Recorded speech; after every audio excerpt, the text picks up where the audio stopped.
दोस्तों दुनिया में कौन है जो हैंडसम स्लिम ट्रिम नहीं देखना चाहता। फिर भी एक रिसर्च में ये पाया गया कि दुनिया में लगभग 40% लोग ओवरवेट हैं, यानी कि मोटे हैं, मोटापे का शिकार हैं।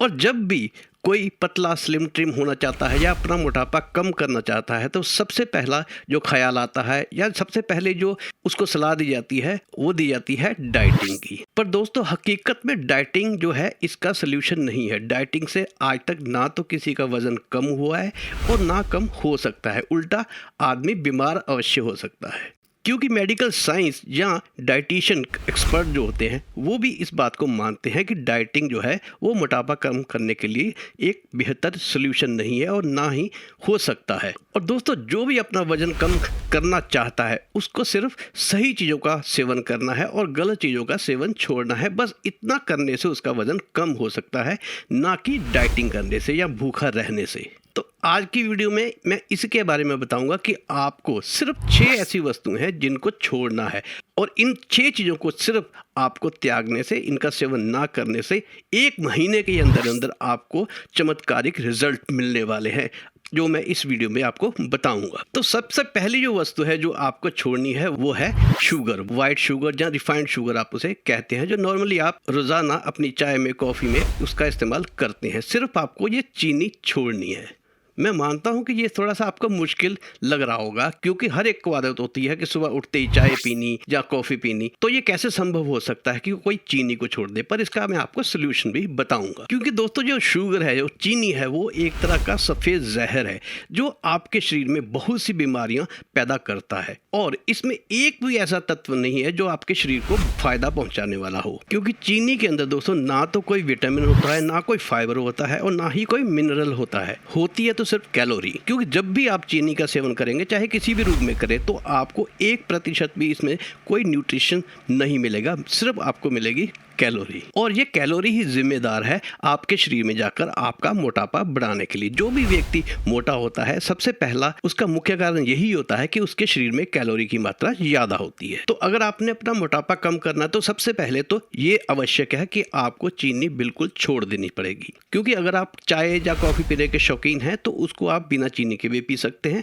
थोड़े दिनों में आप देखेंगे कि आपको वैसे भी ठीक लगने लगेगी, क्योंकि हमें आदत है मीठी चाय या मीठी कॉफ़ी पीने की, तो इसलिए हमें वो अच्छी नहीं लगती। पर अगर आपने 2-4 दिन या हफ्ता भी उसको बिना चीनी के पीना शुरू कर दिया तो वो आपको वही ताजगी या वही सेटिस्फेक्शन देगी जो चीनी वाली चाय या कॉफ़ी देती है। उल्टा आप अगर फीकी चाय या कॉफ़ी पीते हैं तो आप अपने आप को ज़्यादा एनर्जेटिक महसूस करेंगे। इसके अलावा जिस चीज़ में भी शुगर का इस्तेमाल, चीनी का इस्तेमाल होता है, उसको आपको छोड़ देना है। फिर चाहे वो आइसक्रीम हो, कैंडी हो, बस आपको इन चीज़ों को छोड़ना है। और यकीन मानिएगा दोस्तों, सिर्फ आपको चीनी वाले पदार्थ खाने से अपने आप को रोकना है। तो बिना कुछ करे 1 महीने के अंदर अंदर आपका कम से कम नहीं तो 2 किलो वजन अपने आप ही कम हो जाएगा। दूसरी चीज़ जो आपको छोड़नी है खाने, वो है मैदा, यानी कि रिफाइंड फ्लावर। बेसिकली दोस्तों जो मैदा है ये बनता तो गेहूं से ही है, पर गेहूं को इतना रिफाइन, इतना ज़्यादा पीस दिया जाता है और उसमें से सारा का सारा फाइबर जो है वो बाहर निकाल दिया जाता है। तभी आपने देखा होगा कि जो भी मैदे से बनी चीज़ है वो थोड़ी सी लचीली होती है,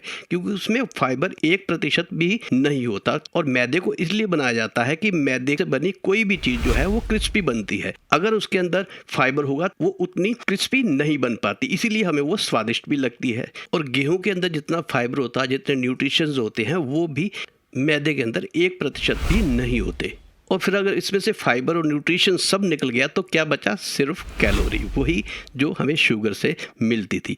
अब आपको मैदे से भी प्योर कैलोरी मिलती है। इसमें भी 1% भी ऐसा कोई तत्व, कोई मिनरल, कोई विटामिन नहीं है जो आपके शरीर को कोई फ़ायदा पहुंचाने वाला हो। बस मैदे का है तो सिर्फ नुकसान। और मैदे का सेवन करने से, चाहे वो किसी भी रूप में हो, वो हमारी इंटेस्टाइन, हमारी आंतों में जाके जम जाता है और आपकी आंतों में चिपकने के बाद ये आपको एसिडिटी पैदा करता है, आपको कब्ज की शिकायत रहती है या और भी कोई अपाचन से रिलेटेड आपको समस्याएं पैदा करना शुरू कर देता है ये मैदा। और जब ये सारी समस्याएं आपके शरीर में होती हैं तो वो भी एक मोटापे का कारण बनती हैं। तो जो लोग मैदे का ज़्यादा इस्तेमाल करते हैं वो भी मोटे अवश्य होते हैं। तीसरी चीज़ जिसको आपने त्यागना है वो है पैक्ड फूड। पैकिंग में आई हुई कोई भी वस्तु जो बहुत खूबसूरत पैकिंग में होती है आपको लुभाने के लिए, जिसको देखकर ही आपका दिल उसको खाने को करता है। इन पैक्ड फूड में से जो सबसे ज़्यादा, खासकर हिंदुस्तान जहाँ पूरे विश्व में जो ज़्यादा चीज़ खाई जाने वाली है वो है चिप्स। अगर आप चिप्स के किसी भी पैकेट को ध्यान से देखेंगे तो वो आपको फूला हुआ दिखाई देता है। तो नेक्स्ट टाइम जब भी आप ऐसा पैकेट खरीदें या उसको खाने का आपका दिल करे तो यही समझ लीजिएगा कि जैसे वो फूला हुआ है, उसके अंदर कुछ नहीं है, वैसे ही आपके पेट को भी जाकर इसी तरह फुला देगा। इसलिए पैकिंग में आई कोई भी वस्तु जो है उसका आपने सेवन नहीं करना। वो चिप्स हो सकते हैं, वो पास्ता हो सकते हैं, या कोई आजकल बहुत सी ऐसी वस्तुएं हैं जो रेडी टू कुक होती हैं कि उनको 2 मिनट में तल लिया या उनको बना लिया, तो वो आपको नहीं खानी। क्योंकि पैकिंग फूड को प्रिजर्व करने के लिए, उसको ख़राब ना होने के लिए उसमें बहुत से प्रिजर्वेटिव डाले जाते हैं, केमिकल्स डाले जाते हैं, और उसका फ्लेवर बढ़ाने के लिए उसमें कई ऐसी चीज़ें डाली जाती हैं जो आपकी सेहत के लिए अच्छी नहीं है, और वो इस पैकेट फूड में कैलोरी की मात्रा को और भी ज़्यादा बढ़ा देती हैं। इनफैक्ट कि उसमें नमक भी बहुत ज़्यादा होता है। आप जब भी कोई पैकिंग फूड लें तो उसके इंग्रेडिएंट आप पढ़ सकते हैं, उसमें ट्रांस फैट बहुत मात्रा में होता है, और ट्रांस फैट का मतलब है सीधा सीधा कैलोरी। आप खुद उसको पढ़कर देख सकते हैं कि उसमें कितना कार्बोहाइड्रेट्स है। कार्बोहाइड्रेट्स का मतलब भी सीधा आप कैलोरी ही समझिए, और उसको ध्यान से आप पढ़ेंगे तो उसमें ना कोई विटामिन लिखा होगा, ना कोई मिनरल लिखा होगा, ना कोई फाइबर लिखा होगा, और हो सकता है बहुत से फूड में मैंने देखा है कि कोलेस्ट्रॉल जो है वो 0% लिखा होता है, पर ये बात सच नहीं है। और ये पैक्ड फूड जो है वो ना सिर्फ आपके मोटापे को बढ़ाता है, ना सिर्फ आपको मोटा करता है, बल्कि बहुत सारी बीमारियां जैसे कि शुगर, थायराइड या हार्ट से रिलेटेड बहुत ही समस्याएं आपके शरीर में पैदा करता है। क्योंकि ये जो ट्रांस फैट है ये आपकी नसों में, आपकी आर्टरीज में धीरे धीरे जमना शुरू हो जाता है, और ये आने वाले टाइम में बहुत बड़ी समस्या पैदा कर सकता है। अभी तो आपको ये स्वाद लग रहा है, पर भविष्य में ये कारण बन सकता है बहुत सी बीमारियों जो कि जानलेवा होती हैं। तो दोस्तों, अगली चीज़ जो आपको छोड़नी है वो छोड़ना है फ्राइड फूड। वैसे तो फ्राइड फूड हर एक किसी को मना होता है, पर ये स्वादिष्ट इतना लगता है कि इसको खाए बिना रहा नहीं जा सकता। आप कुछ भी ले लीजिए फ्राइड चीज़, चाहे वो चिप्स हो गया, चाहे वो समोसे हो गए, जलेबी हो गई, या टिक्की, पापड़ी, जो भी हुआ, ये खाने में तो बहुत स्वादिष्ट लगती है, पर इनमें प्योर कैलोरी ही कैलोरी होती है। और ऐसा नहीं है कि आपने महसूस ना किया हो, जब भी आप कोई तली चीज़ खाते हो, चाहे समोसा हो, टिक्की हो, या कोई और भी तली चीज़ हो, तो आप खुद महसूस करते होंगे कि जैसे ही आप उसे खाते हैं तभी आपको थोड़ा सा पछतावा होना शुरू हो जाता है कि अब ये क्या खा लिया, क्योंकि वो आपके पेट में जाकर एसिडिटी पैदा करते हैं, अपच पैदा करते हैं। तो हम खा तो लेते हैं, पर बाद में हर व्यक्ति तली हुई चीज़ को खाकर पछताता अवश्य है। और दूसरी महत्वपूर्ण बात मैं आपको ये भी बता दूं कि जितने भी बाहर जो चीज़ें तल के आपको मिलती हैं बाज़ार में, वो ज़्यादातर रिफाइंड ऑयल में तली जाती हैं, और एक ही रिफाइंड ऑयल जो है वो महीनों तक चलता रहता है। लोग बनाने वाले अगर रिफाइंड ऑयल कम हो जाता है तो उसको फेंकते तो है नहीं, बस उसके अंदर और रिफाइंड ऑयल डाल देते हैं। तो रिफाइंड ऑयल के बारे में एक स्टडी है, और सबको ये पता ही होगा कि रिफाइंड ऑयल को अगर एक बार ठंडा होने के बाद दोबारा गर्म किया जाए तो वो बहुत ही हानिकारक होता है। ये चीज़ें सिर्फ आपके मोटापे को ही बढ़ावा नहीं देती, बल्कि आपके लिए ये हार्ट से रिलेटेड हर समस्या पैदा कर सकती है। आपका कोलेस्ट्रॉल बढ़ा सकती है, क्योंकि इसमें ट्रांस फैट बहुत अधिक मात्रा में हो जाता है जब इस दोबारा गर्म किए हुए रिफाइंड तेल में कोई भी चीज़ जो है दोबारा तली जाती है, ठंडा होने के बाद उसको दोबारा जब गर्म करके। अगली 5वीं चीज़ जो आपको छोड़नी है वो है राइस और रोटी।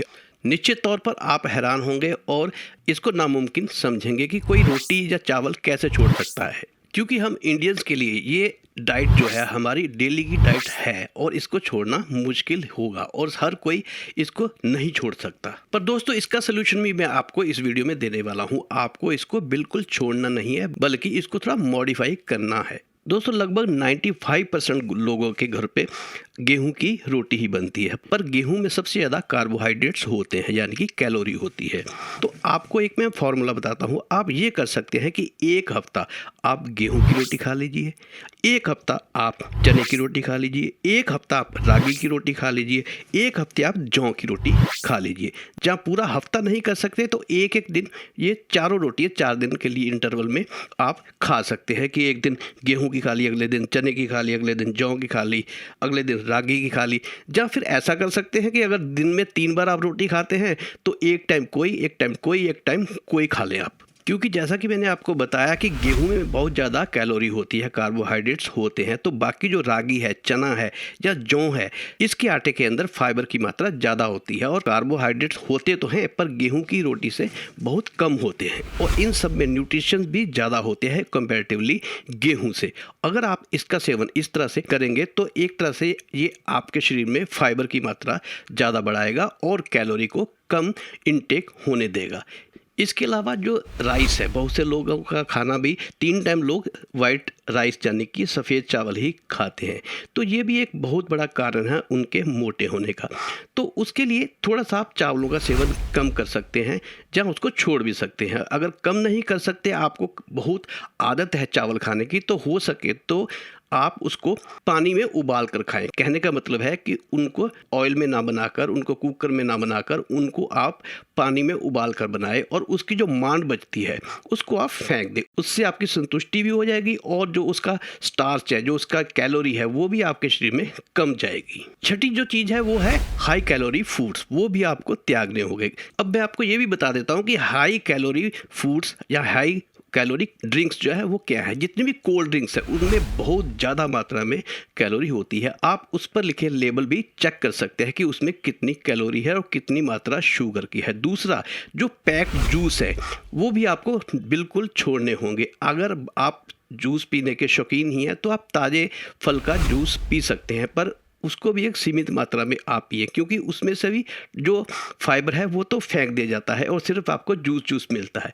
अगर असल में आपके शरीर को फाइबर की बहुत ज़्यादा आवश्यकता है अपने वज़न को कम करने के लिए। पर जो पैकिंग में जूस आते हैं उसमें बहुत से केमिकल, बहुत से प्रिजर्वेटिव और उसमें शुगर की मात्रा भी बहुत ज़्यादा होती है कंपैरेटिवली। अगर हम डायरेक्ट किसी चीज़ को पीते हैं, किसी के जूस को पीते हैं, तो आपने महसूस किया होगा कि वो इतना ज़्यादा मीठा नहीं होता जितना कि पैक्ड जूस मीठा होता है। बहुत सी कंपनियों के गावा जूस भी आते हैं और आपने अमरूद को खा के भी देखा होगा। अगर विश्वास ना हो तो आप एक्सपेरिमेंट करना चाहें तो आप गावा को यानी कि अमरूद को घर पर लेकर आए और उसको ग्राइंड करके उसको पिए, तो आपको वो मीठा बिल्कुल भी नहीं लगता। वो थोड़ा फीका होता, हल्की सी मिठास होती है, पर जो आपको पैकिंग में गावा जूस मिलता है वो इतना ज़्यादा मीठा होता है, उसमें सिर्फ शुगर ही शुगर होती है। और शुगर का मतलब मैं आपको पहले बता ही चुका हूँ कि कैलोरी, जो आपको पीने के बाद आपका वजन बढ़ाएगी ही बढ़ाएगी। इसके अलावा आजकल न्यू जनरेशन जो है वो बहुत से ड्रिंक जैसे हम एनर्जी ड्रिंक बोलते हैं, उसे रेड बुल कह सकते हैं, स्टिंग कह सकते हैं, इसका भी आपको सेवन कभी नहीं करना। वैसे तो ये आजकल का ट्रेंड हो गया और एक तरह से एक शौक, एक तरह से दिखावा हो गया कि मैं रेड बुल पीता हूँ, मैं स्टिंग पीता हूँ, पर यह बहुत ही खतरनाक है। आपको इसका सेवन भी नहीं करना अगर आप अपने शरीर को मेंटेन करना चाहते हैं और स्लिम ट्रिम होना चाहते हैं। बाकी आपको दोस्तों ये बता दूं कि ये कोई इतना आसान नहीं है और ये नहीं है कि एक दिन आपने किया अगले दिन आपको फ़र्क दिखना शुरू हो जाएगा। इसे आप अपनी रूटीन में लाइए और कम से कम 1 महीने बाद आपको चमत्कारिक रिजल्ट मिलने शुरू होंगे। जैसे मैंने आपको 6 चीज़ें बताई हैं, तो ये 6 चीज़ें अगर आपने 1 महीना भी छोड़ दी और कोई डाइटिंग नहीं करी, ये बाकी सब कुछ खाया, ये 6 चीज़ें जो मैंने आपको बताई हैं इनको इस तरह से छोड़ना है, तो ये हिसाब लगा लीजिए कि अगर 2 किलो भी वज़न एक चीज़ छोड़ने से कम हो सकता है, तो आपका 1 महीने में बिना डाइटिंग किए ही कम से कम 10 किलो वज़न तो कम हो ही जाएगा। और 10 किलो वज़न कम करना बहुत बड़ी बात है।